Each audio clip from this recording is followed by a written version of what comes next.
Happiness Factory. Préparez-vous au bonheur. Bonjour Julien Perron. Je suis ravie de te recevoir sur Happiness Factory. Merci. Tu as un parcours de vie très très intéressant que je vais tenter de résumer en quelques mots. Ça va être difficile parce que tu as vraiment un parcours très éclectique, très varié. Tu as touché à beaucoup de choses. Mais on va dire que tu es surtout quelqu'un qui a beaucoup appris sur le tas. Et après avoir été champion de France, j'ai vu en Kung-Fu, donc dans les arts martiaux, et après avoir fait beaucoup de voyages aussi, parce que tu es un grand bourlingueur, c'est d'ailleurs une passion qu'on partage, tu vois, j'ai une carte du monde derrière, c'est pas pour faire beau, c'est vraiment quelque chose qu'on aime beaucoup aussi. Tu as décidé à 23 ans de créer ta première entreprise, enfin ta propre entreprise, Néo Bien-être, qui était ou qui est toujours une agence de com dédiée aux thérapeutes, si j'ai bien compris. Et puis, tu as fait encore d'autres choses, tu as créé Néo Horizon, mais là où tu es le plus connu et ce qu'on retient beaucoup de toi en ce moment, c'est ton film, parce que tu as aussi réalisé et produit un film qui s'appelle « C'est quoi le bonheur pour vous ?» Donc, si je comprends bien, après avoir fait un premier Nantes-Biarritz à vélo, tu as fait 900 km en vélo, tu as interrogé des anonymes sur qu'est-ce que c'est le bonheur, etc. Et ça t'a tellement plu, ça t'a donné envie d'aller au-delà, d'aller voir ces 7 milliards d'humains, ou en tout cas un échantillon de ces 7 milliards.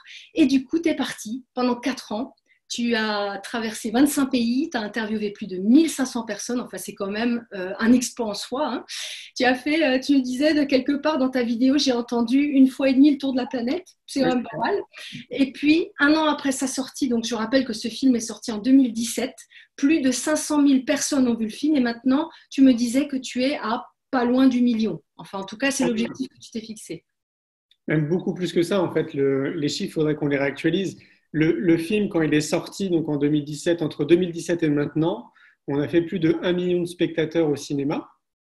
Et depuis le 20 mars dernier, donc Journée mondiale du bonheur, on a mis le film en accès gratuitement sur la chaîne YouTube. Et donc là, il y a 750 000 personnes en plus qui ont vu le film gratuitement. Ah oui, donc on est presque à 2 millions. On est presque à 2 millions. Et encore, le film, il nous échappe, en fait, si tu veux, depuis de nombreuses années, ce qui était le but, parce que j'ai rendu le film libre de droit, ce qui veut dire que n'importe qui possède le film, donc qu'il l'achète ou en DVD en version numérique, il peut organiser une projection là où il le souhaite, quand il le souhaite, sans payer de droits, c'est-à-dire de droits d'auteur, de droits SACEM, etc. Donc, ce n'est pas une opération mercantile, c'est quoi le bonheur pour vous? C'est une opération où on diffuse du bonheur. Donc, ce qui fait que depuis plus de 3 ans, nous, c'est les chiffres qu'on a par rapport au cinéma et les entrées, etc. Mais tout le reste, ça nous échappe. Donc, il se peut qu'on soit même à peut-être 3, 4, 5, 6, 10 millions de personnes qui ont vu le film. On ne sait pas. Je sais qu'assez souvent, je reçois des messages de personnes qui me disent typiquement, on est en train de regarder votre vidéo sur la plage de Cancun, je voulais juste vous le dire, il est génial. Quoi. C'est chouette, vraiment chouette. C'est chouette d'avoir ce genre de témoignage. Et puis, je te félicite, même si tu n'as pas besoin de m'entendre parce que tu le fais par rapport à tes valeurs, mais je trouve ça absolument extraordinaire de nos jours de proposer des choses en libre accès, en accès gratuit, d'être avant tout diffuseur de positif avant d'être vendeur de positif. Et moi, j'adore interviewer des personnes comme toi, des personnalités comme toi, parce que tu as fait un choix qui n'est pas évident dans notre société de consommation, même si effectivement, on sent qu'il y a une tendance et que de plus en plus, les gens vont faire des choses gratuitement, vont faire des choses pour le bien d'autrui. Mais moi, j'avais déjà vu ton film bien avant de préparer cette interview, je l'avais beaucoup aimé. Je te disais que j'y ai découvert des personnalités tout à fait nouvelles pour moi, que je n'avais jamais suivies, qui sont vraiment des personnalités très authentiques, très sincères, et je trouve ça super. Donc vraiment, on va essayer, en tout cas sur Happiness Factory, on va faire de la pub pour ton film, on en avait déjà fait dans d'autres réseaux, on va poursuivre pour que tu puisses peut-être passer la barre symbolique du million, en tout cas sur YouTube, du million de visiteurs. Je voudrais juste revenir sur 2 choses que tu as dites. Le site, ce n'est pas citationpositive.fr, mais citationbonheur.fr. Le site citationbonheur.fr, c'est le site du film. Ah, citation. Citationbonheur.fr. Et aujourd'hui, j'ai 41 ans. Pour ceux peut-être qui doutent, comme tu disais que j'avais créé mon entreprise à 23 ans. Je sais que je fais jeune, tu vois. Alors, on ne sait jamais des fois que les gens ils se disent, tiens, il a 23 ans. J'ai 41 ans à l'heure d'aujourd'hui. Voilà. C'est bon, c'est super. Ouais. Non, mais comme quoi, la valeur n'attend pas le nombre des années. Hein. Exactement, que le temps passe vite. Oui. C'est vrai. Alors, ce qui est super, c'est de t'être mis en marche si tôt. Je suis sûre que ça a forgé ta personnalité parce qu'effectivement, ça t'a fait un accélérateur en quelque sorte. C'est-à-dire que ce que la plupart des gens découvrent en milieu de vie, hein, la fameuse crise de milieu de vie, etc., bah, toi, tu l'as déjà découvert dans ta vingtaine. Alors, tu expliques dans le film TEDx, dans la conférence TEDx que tu as faite et qu'on peut retrouver sur YouTube, tu expliques un petit peu ton parcours. Donc, je ne vais pas trop revenir là-dessus. J'invite les gens à consulter cette vidéo dans laquelle tu expliques très bien ton parcours. Mais en tout cas, moi, je voudrais revenir à ce film. C'est quoi le bonheur pour vous? Parce que j'ai une question particulière à te poser, mais on va juste avant encore aborder les enseignements du film. Ce qui m'intéresse, donc le film dure 1h20. C'est un film qui est très bien monté parce qu'en fait, les interventions des différents auteurs que tu sollicites, il y a aussi des anonymes dedans, hein, mais il y a aussi des gens effectivement plus connus, ce sont des interventions brèves. Et je trouve que ça donne vraiment du rythme et du dynamisme. Et du coup, on est accroché au film. Ce n'est pas le long film documentaire où on s'ennuie au bout de 10 minutes, on n'en peut plus, on est au bout de sa vie. Là, on n'est pas là du tout. On est tout à fait dans une autre dynamique. C'est très vivant. Et tu n'hésites pas aussi à mouiller ta chemise et à dire ce que tu penses. Alors justement, les enseignements du film. Donc, moi, j'ai noté une des choses que tu dis, que tu répètes, que tes intervenants répètent, c'est que le bonheur, il ne se trouve pas à l'extérieur de soi. Alors, est-ce que tu veux développer cette pensée? Pour info, j'ai commencé à m'intéresser au développement personnel. Je suis parti à l'âge de 10 ans aux États-Unis. Je faisais partie d'un programme scolaire. Et quand je suis revenu de ce voyage, j'ai dit à mes parents, j'ai envie de voyager parce que j'ai l'impression que c'est à travers les voyages que je vais apprendre beaucoup de choses. Et ça a été le premier déclic et la première fenêtre. Et deuxième déclic, c'est en 95, je tombe sur un livre qui s'appelle La prophétie des Andes, oui, et qui révolutionne en fait ma façon de penser et qui vient confirmer tout ce que je dis et tout ce que je pense. Donc je fais le lien avec ce que tu disais en amont. Je pense que je fais partie des chanceux en fait qui se sont intéressés à ce champ-là en fait, à moi assez tôt en fait, même très tôt en fait. Et à l'époque, j'étais quand même assez isolé. Oui, tout à fait. C'était beaucoup Donc, plus ouais, c'est ça. Ouais. Parce qu'en fait, ce que j'ai découvert pendant toutes ces années, parmi plein de choses, c'est que notamment, en fait, la société nous faisait croire qu'on était heureux parce qu'on possédait. Tout à fait. Parce qu'on était propriétaire d'un appartement, parce qu'on était propriétaire d'une belle voiture, parce que je vais m'acheter un super vêtement, tu vois. Donc, moi-même, en fait, j'étais pris dans ce système-là parce qu'on est conditionné, hein, très clairement, depuis notre temps d'enfance. Et je me rappelle, tu vois, mettre de l'argent de côté et donc galérer pour mettre de l'argent de côté, puis aller dans une boutique et m'acheter un vêtement, sortir de cette boutique, être très content parce que je viens de m'acheter ce vêtement. Mais honnêtement, franchement, quand j'y pense, je pense que même pas un mois après, j'étais plus heureux, quoi. Ouais, je l'avais oublié, quoi. Voilà, bah, ça faisait partie de mon univers, mais j'étais plus dans cette sensation de bonheur, quoi, en fait. Donc je l'ai compris assez tôt, et c'est vrai qu'il faut vraiment le rappeler parce que toute notre société tourne autour de ça. Donc, déjà, toute notre société tourne autour de l'argent, hein, très clairement. Et donc, on nous ferait croire que parce qu'on va posséder des choses, on va être heureux. Alors que ça, c'est vraiment à l'heure. Il y a un terme pour ça en psychologie positive, c'est l'habituation hédoniste. C'est-à-dire qu'en fait, on pense que c'est le bonheur, c'est de posséder, mais dès qu'on possède, on s'habitue. C'est-à-dire peut-être pas tout de suite, peut-être que ton nouvel habit t'a fait plaisir 1 mois, 2 mois, 3 mois, mais il y a forcément un moment où ça va être tout simplement, ça va faire partie de ton quotidien. Et donc, il va falloir que tu fasses de la surenchère, que tu achètes toujours quelque chose d'autre, de plus grand, de mieux, de plus neuf. Et là-dessus, c'est sur ce ressort de psychologie basique humaine que les grands marketeurs vont jouer, évidemment. Et c'est bien de le dire et de le souligner, c'est exactement ça. C'est-à-dire que tu t'achètes ton téléphone portable, tu es content, et puis 2 semaines, 3 semaines après, tu en as un autre qui sort, et puis tu as une fièvre, envie de l'acheter, quoi. Donc ouais. Et ça, c'est pas évident, je pense, pour une grande partie de la population, ne serait-ce que déjà d'avoir un déclic par rapport à ça. Et après, au-delà du déclic, de se déconditionner et se dire, bah non, en fait, je m'en fiche quoi, d'avoir le dernier vêtement à la mode, d'avoir le dernier téléphone, d'avoir une jolie voiture. C'est quoi réellement le bonheur pour moi, en fait? Qu'est-ce qui vraiment qui me fait que dans la vie de tous les jours, je vais être bien, quoi? L'un des autres enseignements de ton film que j'ai trouvé vraiment très intéressant, c'est l'accent qui est mis sur la gratitude et sur le pardon en général. Qu'est-ce que tu aurais à en dire, toi? Bah oui, c'est pareil. En fait, la gratitude, c'est quelque chose qu'on devrait nous enseigner en réalité dès l'école, quoi. Tu vois, dès tout petit. En tout cas, nous sensibiliser, pas forcément nous enseigner, mais nous sensibiliser à ça. Ouais. Parce que déjà, dans un premier temps, on a quand même une chance incroyable d'être vivant. Enfin, tu vois, quand tu regardes de près ta machine biologique, Moi, j'ai fait des études à l'époque, c'est sciences techniques laboratoires, qui consistent vraiment à étudier de très près en fait notre machine. Donc, on rentrait vraiment dans les cellules. Et c'est impressionnant, en fait, c'est au millimètre près, et encore au millimètre, c'est même beaucoup plus que ça, quoi. Enfin, pour moi, c'est juste incroyable qu'on puisse ne serait-ce que respirer, voir, entendre, marcher. Enfin, quand tu te penches là-dessus, tu te dis que déjà, on a vraiment beaucoup de chance d'être un être humain, en fait, tu vois, d'être en vie. Ouais. Et puis après, quand tu vas un petit peu plus loin, pour ceux qui sont peut-être sur un cheminement un peu spirituel, moi, je pense qu'on vient plus vivre une aventure terrestre, donc autrement dit, une âme, un esprit, peu importe, tu vois, qui s'incarne dans un corps et qui vient vivre quelque chose ici sur Terre. Et ben, tu te dis aussi qu'à ce niveau-là, c'est quand même c'est assez incroyable, tu vois, de pouvoir vivre cette expérience terrestre et de faire en sorte d'être la meilleure version de toi-même, quoi. Donc, rien que pour ça, moi déjà, j'ai beaucoup de gratitude. Et puis, c'est pareil, en fait, il y a des études qui se sont penchées sur la question. On remarque, au même titre qu'une personne va prier, par exemple, qui est, je sais pas, religieuse et qui va faire une prière régulièrement, et donc, du coup, être dans le merci, tu vois, de remercier tout ce qui nous entoure, de pouvoir manger, etc. Et ben, c'est à peu près pareil, en fait, pour nous, quoi. Donc, ne serait-ce que de commencer sa journée déjà tous les matins et de dire merci, merci d'être en vie. Donc, on peut très bien se le dire intérieurement, mais pourquoi pas physiquement en se regardant dans une glace, hein. Rien que ça, déjà, en fait, ça actionne des mécanismes dans notre cerveau qui tendent vers quelque chose de bien-être, vers du bonheur, etc.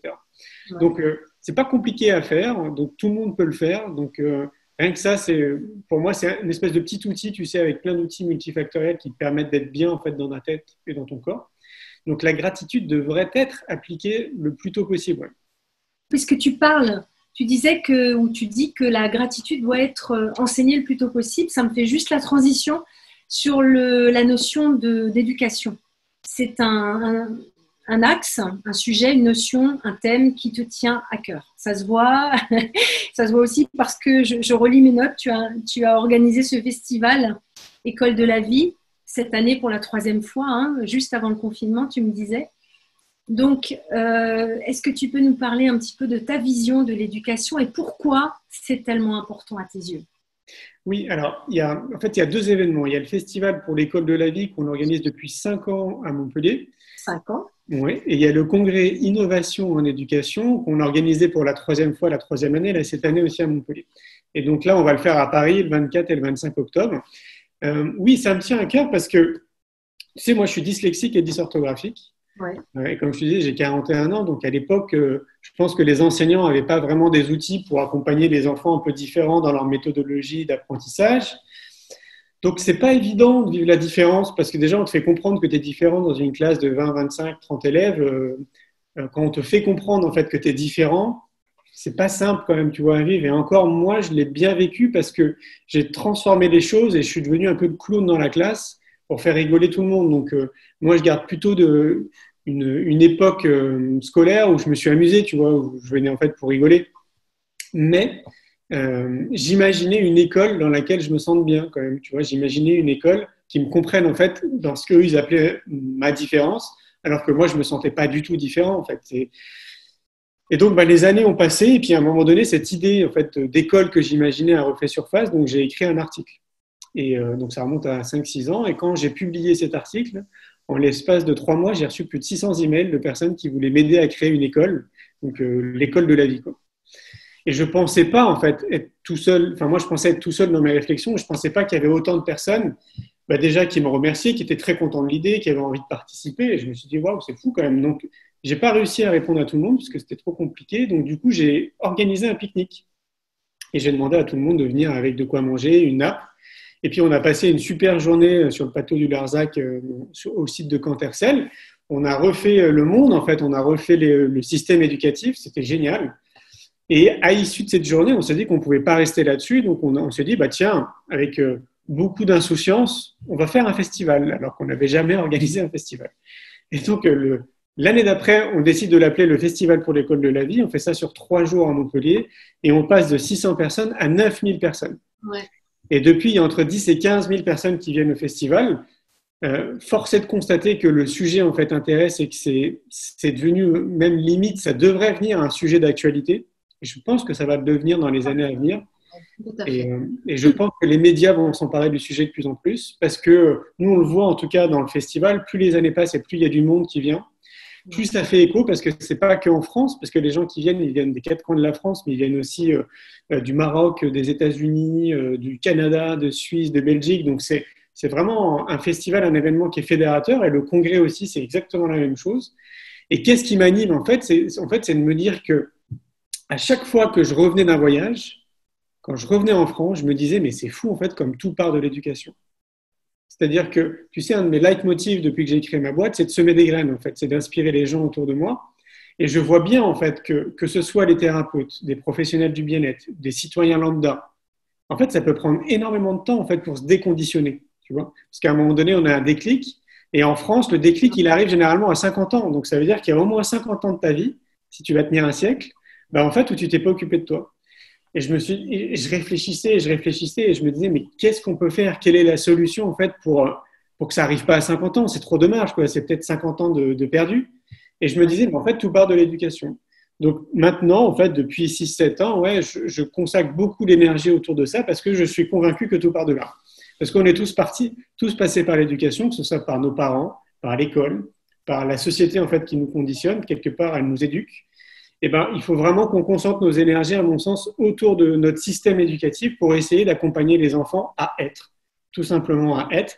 Ça ne veut pas dire qu'il faut mettre de côté le savoir, donc l'intellect, mais au moins l'équilibrer, quoi. Là, pour le moment, on a le savoir qui est vraiment mis en avant et puis l'être qui est vraiment tout en bas, quoi. Donc, il faut essayer d'équilibrer un peu les choses. Mais c'est un petit peu le sens de toutes ces écoles alternatives. Tu en parles dans le film, hein, Freinet, Montessori, Steiner. Moi, j'aime beaucoup Steiner. Évidemment, étant alsacienne et habitant près de la frontière, on est très imprégné du système steinerien qui est très très vivace en Allemagne et en Suisse. Hein. Donc forcément, on est plus perméable à ces idées, à ces concepts. Et d'ailleurs, tu interviews Sophie Rabi, qui est la fille de Pierre Rabhi et qui a créé une école alternative. Et effectivement, moi j'aime bien la citation que tu donnes. Le Dalai Lama a dit que si on apprenait la méditation à tous les enfants de moins de 8 ans, les guerres seraient réglées en une seule génération, un truc comme ça. C'est bluffant, quoi. C'est dingue. Donc, mais en même temps, ça prend du sens. Ouais.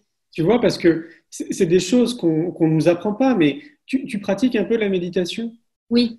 Oui. Oui. Alors, juste peut-être, il faut le rappeler, on ne sait jamais, parce qu'il y a encore quand même une grande partie de la population qui ne sait pas trop ce que c'est de la méditation, même si c'est démocratisé. La méditation, ça n'a rien de religieux, hein, les amis, rien du tout. C'est juste, on va dire, un exercice de relaxation, pour simplifier, quoi. Et donc, la méditation, si tu l'enseignes ou si tu accompagnes les enfants le plus tôt à juste, en fait, à se poser, à respirer, tu vois, juste à être tranquille pendant même 5 minutes par jour, rien que 5 minutes par jour. Eh ben, maintenant, pour ceux qui accordent du crédit aux scientifiques, ça a été mesuré scientifiquement. 5 minutes par jour, en fait, ça nous apporte du bien-être dans notre quotidien. Ça stabilise notre cerveau, ça amplifie notre créativité, etc. etc. Donc oui, si on l'enseigne aux enfants le plus tôt possible, bah forcément, ça va s'ancrer en fait dans notre quotidien. Tu vois, ça va devenir comme une habitude, quoi. En tout cas, ça n'aura rien d'ésotérique et ça n'aura rien de péjoratif, quoi. Tu fais bien de le rappeler. C'est vrai que la méditation, alors moi je suis l'appli Petit Bambou et je suis aussi les enseignements de Fabrice Midal qui a créé l'école occidentale de méditation qui est justement laïque. Donc l'intérêt c'est de renouer avec ce qui est au centre de nous, qui nous sommes nous finalement, en se débarrassant de tout l'aspect ésotérique, religieux, etc. parce que c'est pas de ça qu'il s'agit. Il y a autre chose qui me vient à l'esprit quand tu parles de méditation et de calme, et notamment pour les enfants. Moi, j'ai 3 enfants. Hein. Bon, il y en a un qui est grand, il s'appelle d'ailleurs Julien, comme toi. Et j'ai une ado et un plus petit qui a 11 ans. Et il y a quelque chose qui marche bien avec les plus petits, c'est la cohérence cardiaque. Parce que la cohérence cardiaque, c'est pas de la méditation, c'est de la respiration. Et moi, je trouve que la respiration, c'est un peu le niveau 0 de la méditation. C'est-à-dire que si tu n'as jamais médité de ta vie, ça peut te faire peur parce que déjà, tu es plein de il faut, alors que la méditation, c'est le lâcher prise, mais ça, c'est difficile. Hein. On est quand même très, très gouverné par nos égos et notre mental. Mais la cohérence cardiaque, il y a des applis gratuites, etc. C'est facile à suivre. Hein. Tu as une bulle qui monte, qui descend. C'est souvent plus facile moi, j'ai eu du mal à mettre mes enfants à la méditation parce que pourtant ils sont jeunes, hein, mais il y a des espèces de barrières mentales. Alors, la méditation, c'est pour les gourous, les sectes, les hyper religieux, c'est les yogis qui se mettent en bretzel. Nous, on dit bretzel parce qu'on est alsacien, mais voilà, c'est la position du lotus.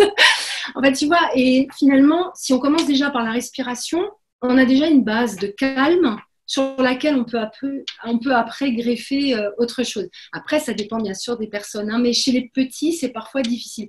Alors, je sais que Frédéric Lenoir et Christophe André se mobilisent beaucoup pour faire entrer la méditation à l'école. Et comme tu dis, je pense qu'avec les générations, ça va aller de mieux en mieux et ça va devenir une évidence, quoi. En tout cas, c'est ce qu'on espère. Hein. Ouais, c'est clair, c'est sûr et certain. Encore, tu sais, Frédéric Lenoir, il a créé donc la fondation SEV justement pour former les gens à la philosophie et à la méditation au sein des écoles. Mais si tu remontes en arrière, il y a le RIE, R-Y-E, qui a été fondé par Jean-Jacques Coulon et qui, lui, en fait, propose du yoga, en fait, tu vois, dans les écoles. Ouais. Et ça a été aussi validé par le ministère de l'Éducation nationale et ça a été fait bien en amont. Je crois que ça remonte à une dizaine d'années. Donc, en fait, j'en avais jamais entendu parler. Et oui, c'est ça qui nous manque. Comme je te disais, en fait, il nous manque un aspect médiatique par rapport à l'éducation parce qu'il se passe énormément de choses positives, que ce soit au niveau du corps enseignant, au niveau du sein du ministère de l'Éducation nationale ou tout autour, tous les professionnels en fait, qui ont créé les outils. Il se passe énormément de choses, et sauf qu'on n'en entend pas parler. On va de toute façon bien communiquer encore là-dessus. On va parler de ton congrès Innovation en éducation. On va parler de ton festival. Donc, je commence un petit peu à remettre les choses dans l'ordre. Alors, pour en revenir à la question aussi de cette interview qui me titille beaucoup, étant donné les circonstances un peu exceptionnelles qui font qu'on se rencontre aujourd'hui, Julien, est-ce que pour toi, le confinement, ça peut être un accélérateur de bonheur? Comment tu vois ça? J'emploie le terme plutôt accélérateur de prise de conscience plutôt que accélérateur de bonheur, mais en fait, ça veut dire à peu près la même chose. Parce que là, en ce moment, donc tu me disais en amont de notre interview si je vivais bien en fait ce confinement, et je te disais que pour moi, c'était génial parce que c'est la période idéale justement pour que les gens puissent avoir accès à de l'information positive. Parce que là, en fait, on a le temps. Enfin, quelque part, on a un peu que ça à faire, en fait, tu vois.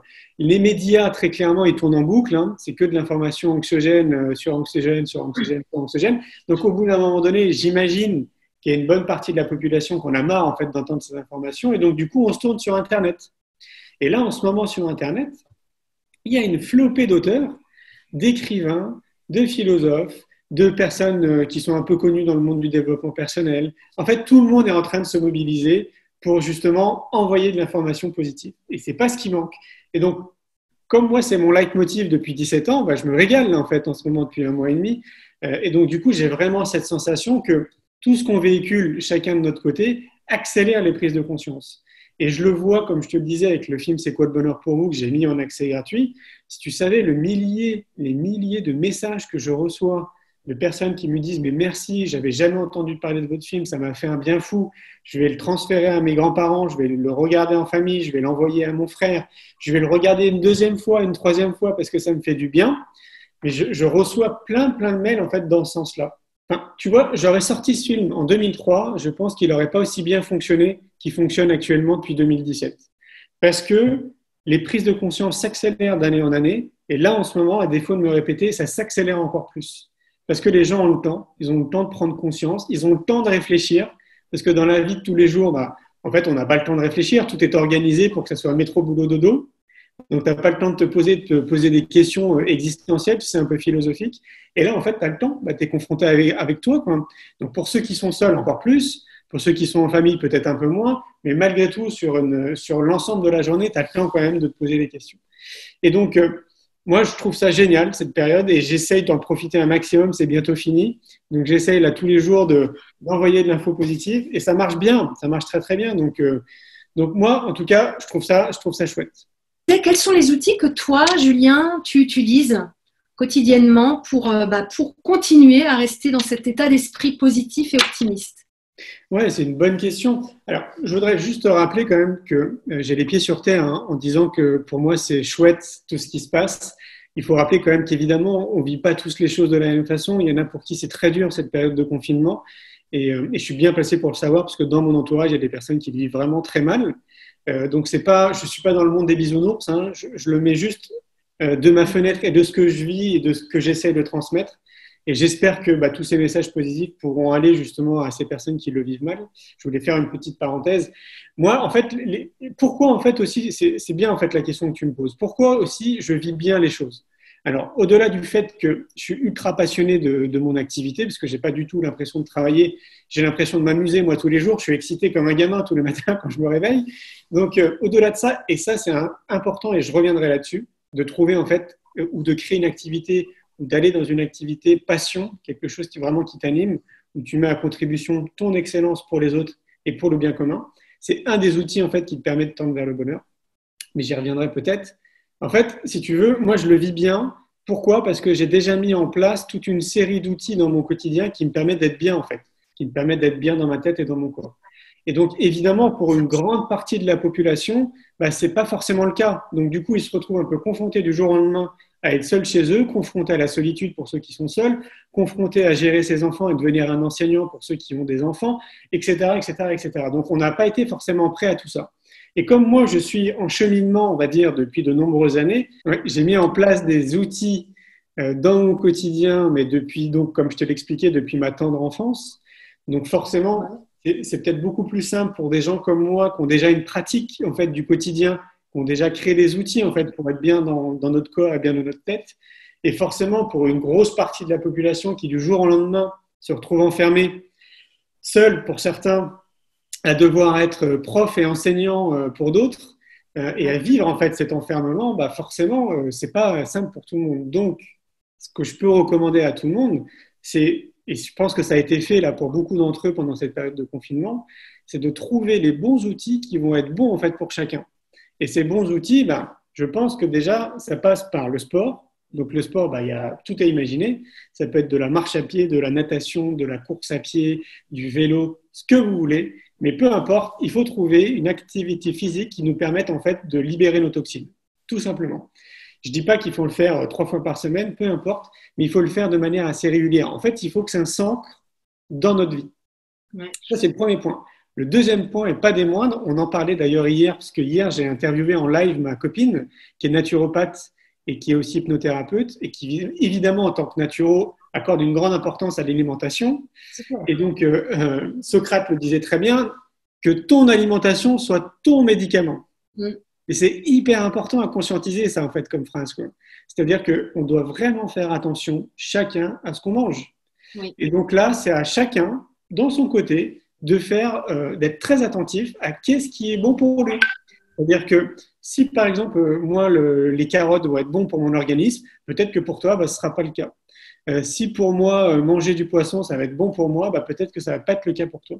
Donc, c'est à chacun de faire un travail très personnel, d'analyser quels sont les aliments qui nous font du bien, en fait, qui nous mettent vraiment en bonne santé. Et ça, c'est un travail de tous les jours. En fait, pour une personne qui est motivée, c'est 5 ans pour changer son alimentation. Ah ouais? Ouais. Ah, j'avais jamais entendu ce chiffre, dis donc, ça refroidit un peu, mais…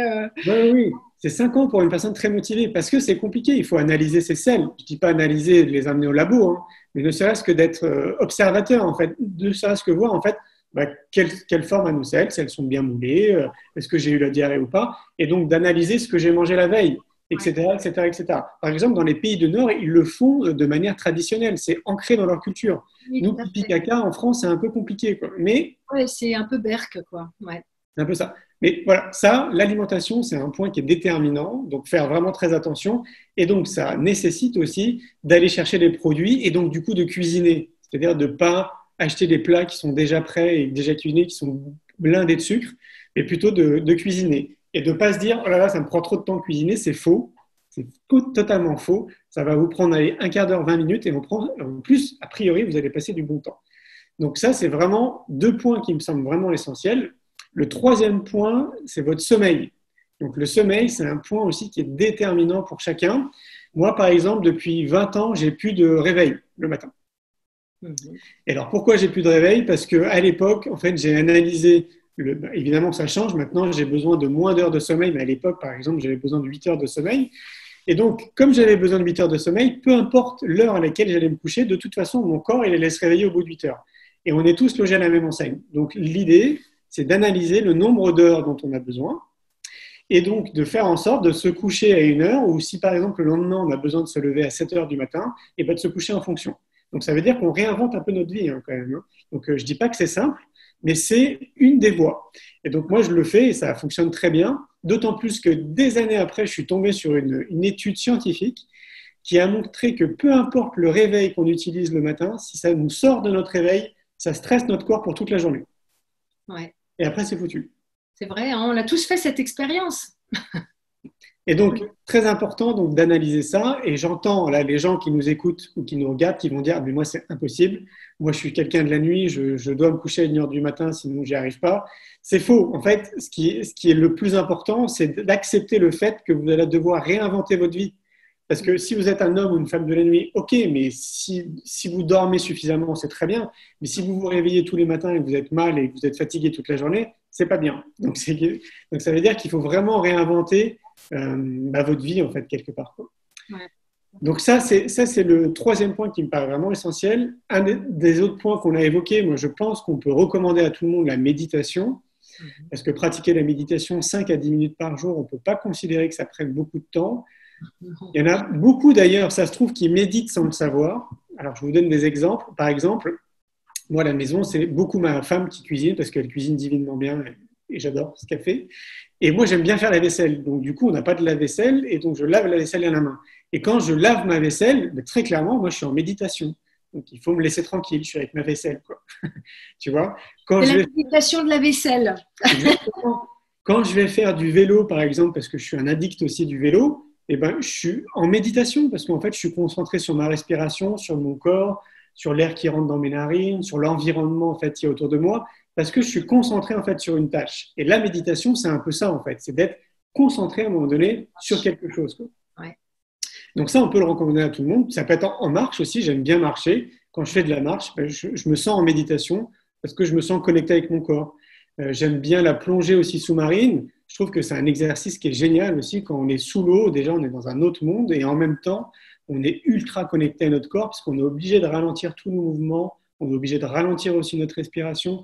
Et ça, c'est un excellent moyen aussi pour être en pleine méditation, en fait, pour être en pleine conscience. Ouais. Donc, parfois, voilà, on est en méditation sans s'en rendre compte. Sans le savoir. Ouais, la méditation, c'est un peu important. Après, dans l'idéal, moi, je recommande aux gens de s'entourer de gens positifs.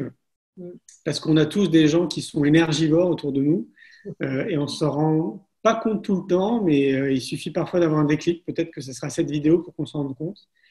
Et c'est souvent des gens qui nous appellent pour nous raconter leur malheur, parce que ça ne va pas, etc., ou que tout va mal. En tout cas, ils ont une vision de la vie qui est assez noire, globalement. C'est ce qu'on n'appelle pas les gens optimistes. Et c'est assez triste à dire, mais parfois, ça va être notre famille, parfois, ça va être même notre mari ou notre femme, parfois, ça va être notre mère ou notre père. Et donc, je ne dis pas qu'il faut les rayer de notre liste, surtout pas, mais il faut essayer de se préserver en fait, de ces personnes-là, parce qu'on est tous sur des cheminements qui sont différents. Et donc, il faut se laisser espérer que si vous êtes sur un cheminement où vous allez vous occuper de vous et vous allez faire en sorte d'être bien dans votre peau et bien dans votre tête, forcément, il y a un décalage à un moment donné qui va se créer avec d'autres personnes et parfois, c'est des gens proches autour de nous. Ouais. Donc, c'est bien en fait de s'en séparer parce qu'on a plutôt besoin d'avoir des gens qui nous nivellent vers le haut plutôt que des personnes qui nous nivellent vers le bas. Ouais. Et logiquement, si vous êtes sur cette voie-là, c'est ce qui va se passer en fait. Indéniablement, il y a des écarts qui vont se creuser avec des personnes qui vous entourent et c'est normal, c'est tout à fait normal. Et il faut laisser chacun faire son choix et son cheminement. Mais c'est vraiment, je pense, un bon conseil. C'est intéressant ce que tu dis. Je rebondis dessus parce que j'ai interviewé la semaine dernière Catherine Testa du site l'optimisme.com et elle me disait exactement la même chose, à savoir que les personnes négatives, il faut mettre une petite distance avec eux, même si ce sont des proches, surtout si ce sont des proches, je dirais même. Mais ce qu'elle me disait aussi, et ça rejoint complètement ce que tu dis, c'est que plus tu t'entoures de gens positifs, plus tu vas attirer des personnes positives dans ta vie. Et c'est ça tu rentres dans un cercle vertueux, quoi. Et ça, c'est magnifique. Mais c'est complètement ça. Et en fait, tu sais, ça va même bien plus loin et je vais raccrocher ce que je disais au tout début.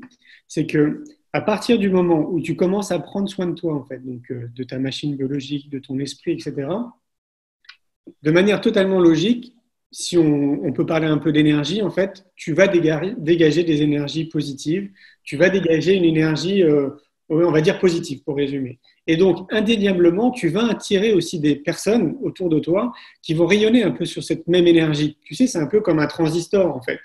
C'est comme, c'est comme si on se reconnaissait de mode vibratoire, quoi. Et donc, c'est une question concordante. Ouais, et c'est sur ce cheminement de développement personnel et de prendre soin de soi, en fait, donc de son corps et de sa tête. À un moment donné, il y a tout un tas de questions en fait, qui viennent assez naturellement. Et une des questions qui peut arriver assez vite, c'est quelle est ma place dans cette société, en fait? Qu'est-ce que j'ai à apporter, en fait, au monde?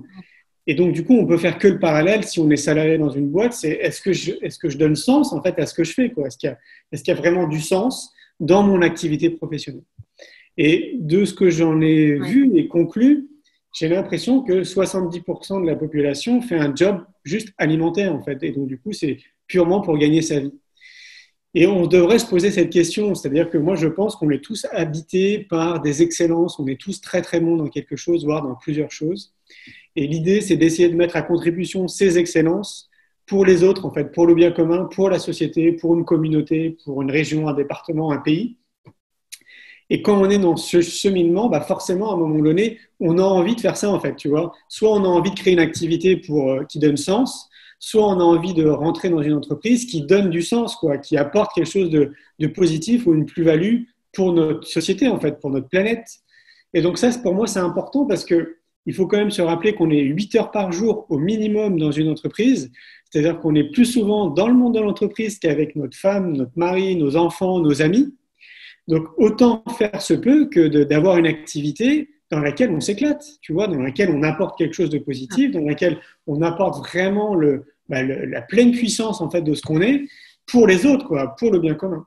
Et ça, je pense que c'est peut-être le 5e ou le 6e paramètre qui est vraiment important, c'est de se poser cette question, quoi. C'est à l'heure d'aujourd'hui, quand je me réveille le matin, qu'est-ce que j'ai envie de donner au monde, quoi, en fait. Et comme je te le disais, moi, j'ai pas l'impression de travailler. Moi, si tu savais comme je suis excité le matin quand je me lève, je suis même obligé de me forcer à pas prendre mon téléphone pour pas regarder mes mails tout de suite le matin. Tu vois, et ça. Je te rejoins. Et ça, tu sais, c'est un paramètre qui a été mesuré et qui a été précisé par les scientifiques pour tendre vers le bonheur, parce qu'il y a plein de paramètres. Et un des paramètres parmi plein, c'est justement de se sentir utile à la société. De sentir en fait que nous, on participe à quelque chose de bon en fait pour les autres. Ça, c'est un des ingrédients qui nous permet de tendre vers le bonheur et c'est valable pour tous les êtres humains sur notre planète.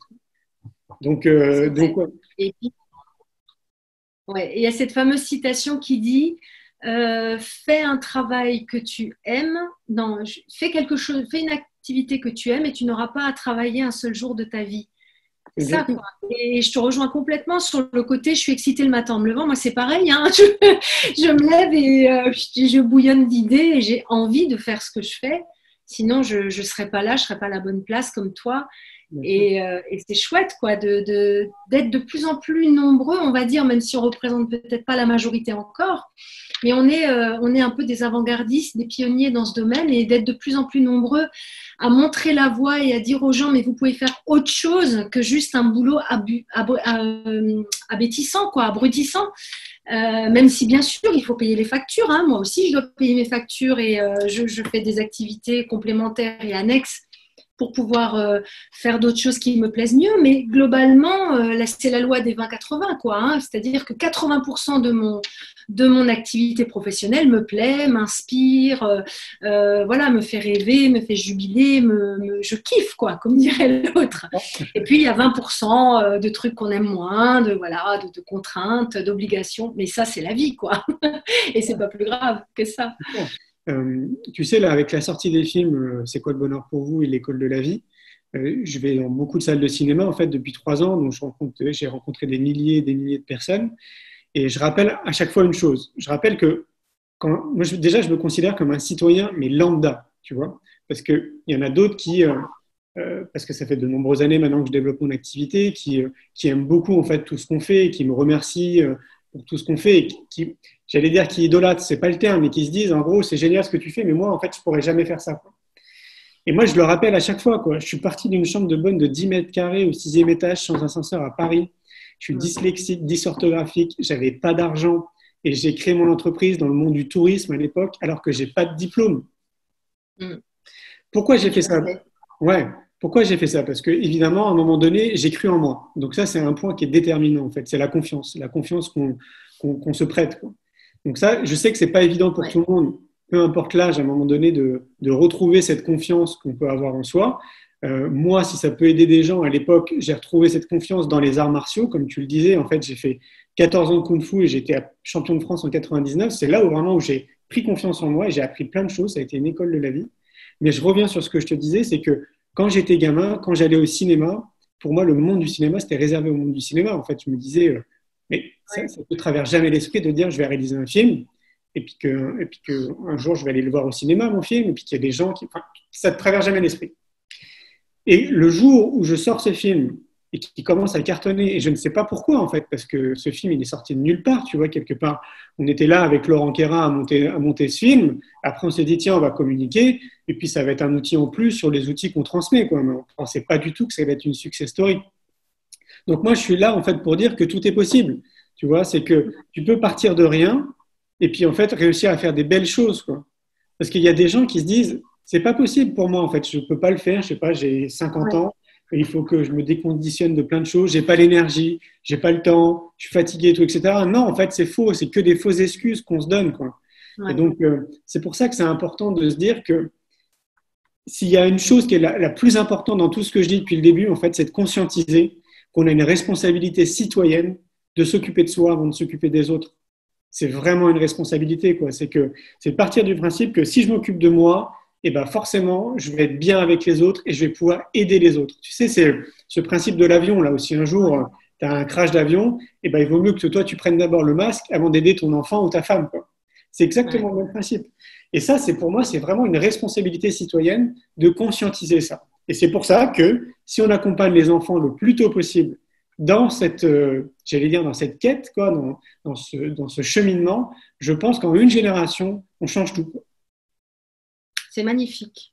C'est un très très beau message d'espoir. Je ne peux qu'y souscrire. Tu rejoins complètement ma philosophie et c'est pas pour rien qu'on s'est trouvé pour cette interview. Donc je rappelle que le film C'est quoi le bonheur pour vous est encore disponible gratuitement pour l'instant, visionnable gratuitement sur la chaîne YouTube. Je mettrai de toute façon toutes les infos en fin de vidéo. Tu ne sais pas encore s'il sera, voilà, combien de temps il sera disponible. Donc, de toute façon, il faut en profiter maintenant. C'est le bon moment pour le voir. Il n'y a pas de meilleur moment pour voir ce film parce que vraiment, c'est gonflé d'optimisme, c'est gonflé de bonnes choses, de bonnes intentions. Et c'est vrai que les messages dont tu parles, c'est vraiment des messages de sagesse qu'on retrouve d'ailleurs chez les philosophes de l'Antiquité. Hein. On tourne en boucle hein, parce que 2000 ans après, on ne fait que répéter ce qui a déjà été dit. On le répète avec des mots modernes, avec des outils modernes, dans des contextes modernes, mais c'est les mêmes pensées. Hein. Hippocrate qui disait que ton aliment soit ton premier médicament, etc. etc. Hein. C'est juste pour citer celle-ci. Il y en a plein d'autres qui sont données dans le film. Donc vraiment, regardez ce film maintenant, c'est le moment de le voir. Et puis, qu'est-ce qu'on peut faire pour t'encourager? Mettre des likes, partager. Voilà, c'est ce que tu veux. C'est exactement l'idée. En fait, je ne sais pas si j'ai eu le temps de le dire, mais je crois que nous, on en a parlé en amont. Je me suis fixé un objectif, c'est qu'il y ait 1 million de vues sur la chaîne YouTube avant le 10 mai. Et donc, je ne sais pas quand est-ce que tu vas publier cette vidéo, mais bon, imaginons que ce soit avant le 10 mai. Dépasse le million de vues, en fait, j'ai pris la décision de le laisser gratuitement à vie. Donc, nous, on est en train de mettre un peu d'énergie, on est en train d'essayer de le dissimuler encore plus. Donc, s'il y a une chose que vous pouvez faire, c'est nous aider à le transférer un peu partout. Avec plaisir. Je te remercie, Julien, pour cette superbe interview. Et puis, je te souhaite encore une bonne fin de confinement et un très joyeux déconfinement. Et puis, merci pour le temps, merci de tout cœur pour le temps que tu as pu m'accorder. Et je te dis à très bientôt sur ce beau chemin. Merci à toi. Bye bye.